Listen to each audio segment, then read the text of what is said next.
A South Portland man is among the first in the country to seek monetary damages from federal agents over the recent surge in immigration enforcement.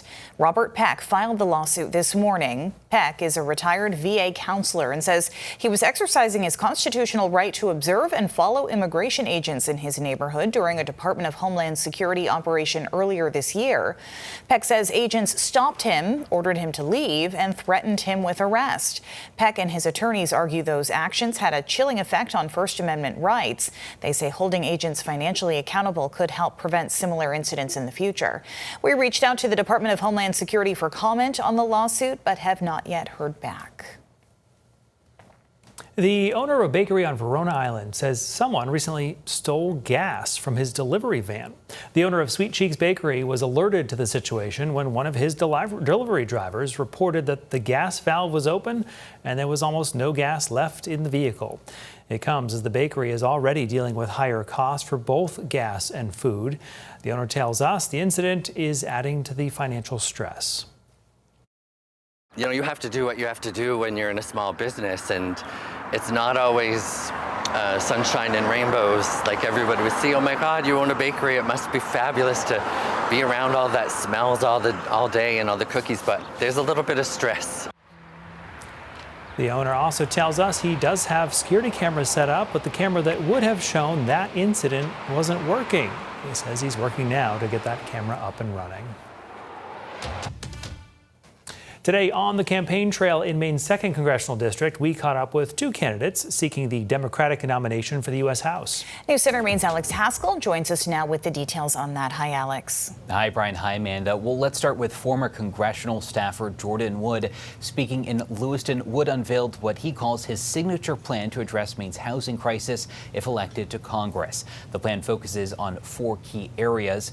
Wood wants to make it less attractive for hedge funds to buy single-family homes by eliminating certain tax advantages.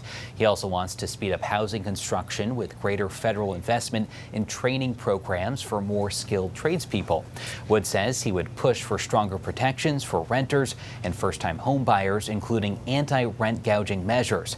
Finally, he wants to direct more federal funds toward rural Maine communities.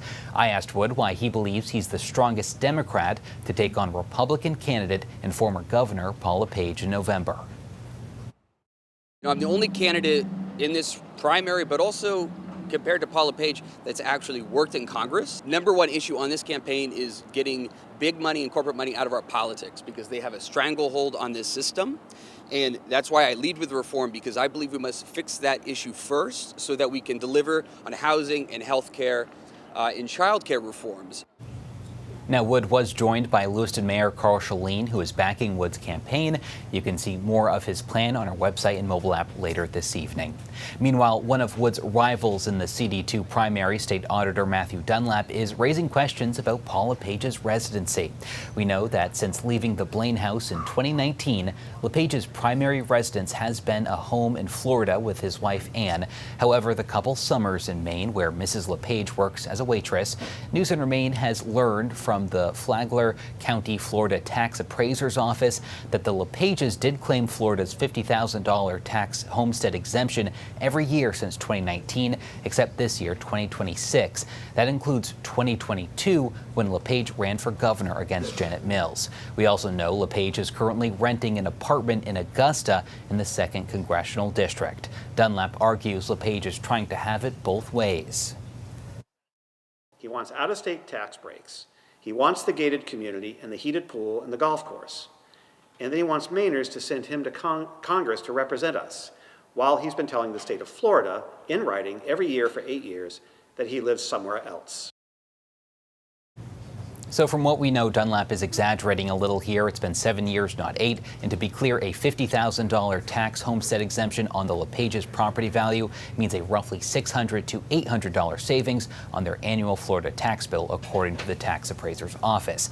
Now, in a statement to News Center Maine, you're seeing here Brent Littlefield, longtime advisor to LePage, says in part, Matt Dunlap is so desperate for attention on the eve of his primary that he is falsely attacking Governor LePage. Paul and Ann are Maine residents. In the newsroom, Alex Haskell, News Center Maine. Alex, thank you. Democratic candidate, meanwhile, for governor, Hannah Pingree is making her final push for voters with the primary now only 5 days away. Pingree spoke to supporters and undecided voters at a happy hour with Hannah last night in Scarborough. The former State House Speaker and top aide to Governor Janet Mills has been endorsed by Mills, 120 current and former state legislators, and State Attorney General Aaron Frey. Pingree told the crowd she's the most electable Democrat in November with a record for getting things done in Augusta.